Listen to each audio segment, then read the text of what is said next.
Welcome, shack packers, to Tales from the Shack. Step inside where the stories are cosy, but the chills run deep. This week we bring you a short tale from the shack to ignite your imagination and possibly send a shiver down your spine. We're thrilled to have you join us, so grab your favourite brew, pull up a seat and swing that light, and let the magic of storytelling whisk you away.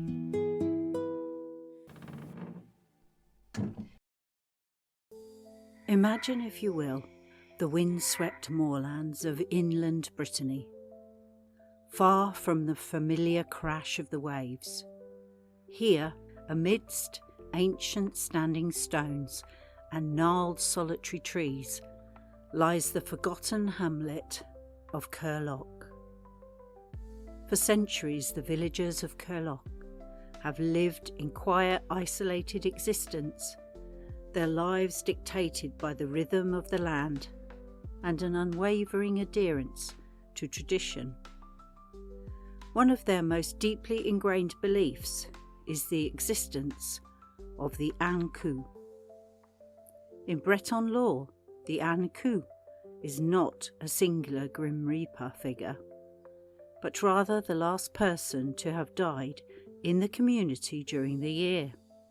Destined to serve for the entirety of the following year, the Ankou travels in a creaking cart drawn by skeletal horses, collecting the souls of the departed. His presence, or her presence, is heralded by the chilling sound of the cart's wheels and a sense of profound unease that settles over the land. The current Ankou of Curloch is a young woman named Lauren. She died unexpectedly during the harsh winter, and now, against her will, she is said to roam the misty moors. However, unlike the traditional image of a silent collector of souls, the villagers of Curloch have begun to experience something far more disturbing. It started subtly, whispers on the wind, carrying Lauren's name, not in sorrow, not in accusation. Then came the unsettling dreams, vivid and shared among the villagers, of Lauren's pale face contorted in silent accusation, her eyes fixed on them with an unnerving intensity. Soon, small misfortunes began to plague Curloch. Livestock would sicken and die for no apparent reason. Crops would fail in seemingly healthy fields. Tools would go missing only to reappear in inexplicably strange locations. Each incident, no matter how minor, was attributed to the lingering presence of Lauren, her spectral anger growing with each passing day. The village priest, a pragmatic man named Father Ronan, tried to reason with his flock. He spoke of grief, of the mind's tendency to find patterns in misfortune, of the natural cycles of life and death. But his words fell on increasingly deaf ears. The villagers were convinced that Lauren, bound to her duty as Ankou, was somehow expressing her resentment at her untimely demise by subtly tormenting them. The psychological toll was immense. Sleep became a luxury, haunted by Lauren's silent accusations. Neighbours eyed each other with suspicion, wondering who might have inadvertently caused her death or offended her memory. The once close-knit community fractured under the weight of collective guilt and fear. One fog-laden evening, old Mahilda, the village elder and keeper of local law, claimed to have seen Lauren, not as a shadowy figure collecting souls, but standing at the edge of the moor, her gaze fixed on Curloch, her expression a mixture of sorrow and something akin to longing. Mahilda insisted that Lauren wasn't angry but trapped, her unfinished life binding her to the village in a state of perpetual unease. This sparked a new wave of fear, a more insidious kind. If Lauren was trapped and unhappy, wouldn't her resentment grow? What more could she do to express her anguish? The villagers began to interpret every unusual occurrence as a sign of her escalating distress, their minds weaving a tapestry of paranoia and spectral influence. The story of Curloch isn't one of gruesome attacks or monstrous appearances. It is a story of how grief, tradition, and the power of collective belief can twist reality, turning a figure of folklore into a source of profound psychological terror. The true horror lies in the villagers' minds, in the suffocating atmosphere of guilt and the constant feeling of being watched, judged by the spectral presence of the young woman who was meant to guide souls but instead became a haunting reminder of their own mortality and unspoken regrets. As the villagers of Curloch lived under the oppressive weight of Lauren's perceived torment, Father Ronan, though initially sceptical, couldn't ignore the palpable fear gripping his community.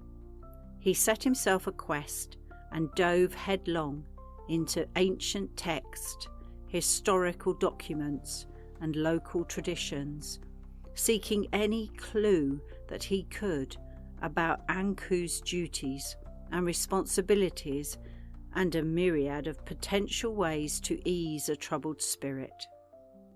He discovered that while the Ankou was bound to collect souls, their task was meant to be a neutral one, a gentle ushering to the next realm.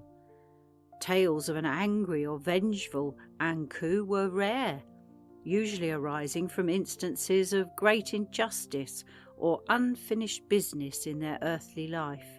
Father Ronan, recalling the circumstances of Lauren's death, a sudden illness during a particularly harsh winter, began to suspect that her unrest stemmed not from malice, but from a lack of closure.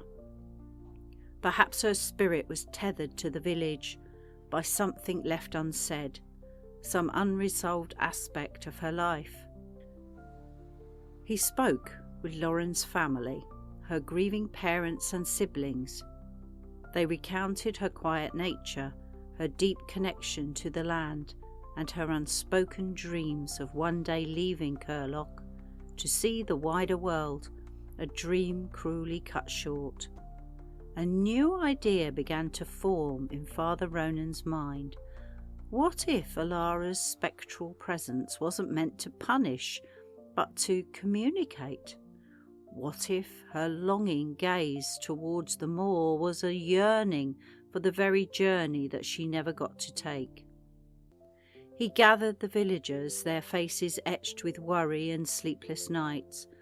He shared his new understandings, suggesting that their fear might be misinterpreting Lauren's intentions. He proposed a ritual, not of appeasement, but of release. Together they would create a symbolic journey for Lauren. They would gather objects that represented her life and her unfulfilled dreams, wild flowers from the meadows that she loved, a worn map depicting the distant cities she had only read about, a small, intricately carved bird representing her yearning for freedom. On the next full moon, the villagers gathered together at the edge of the moor, carrying these symbolic offerings. Father Ronan led them in a solemn chant, not of exorcism, but of farewell.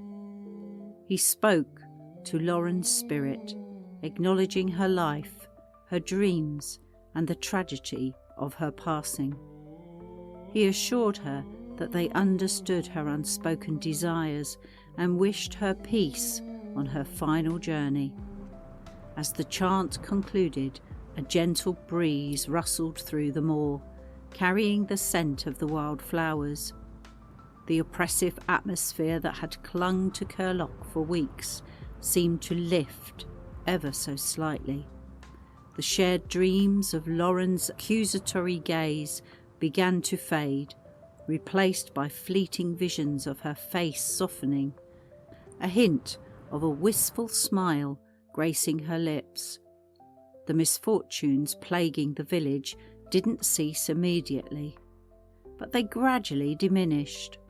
The sense of being watched lessened, replaced by a quiet melancholy, a shared understanding of a life tragically unfulfilled. The lesson for a spirit and for the villagers of Curlock was one of empathy and understanding. By looking beyond their fear and seeking the root of her unrest, they were able to offer her a form of release, a symbolic completion of her journey. Her spirit, no longer burdened by unfulfilled longings and misinterpreted fear, could finally find its way to rest, and the villagers of Curlock learned that their traditions, while holding power, needed to be interpreted with compassion. They learned that sometimes the most terrifying hauntings are not acts of malice, but cries for understanding, and that the greatest resolution lies not in banishment, but in empathy, and a willingness to see beyond the spectral veil to the human heart that once beat beneath.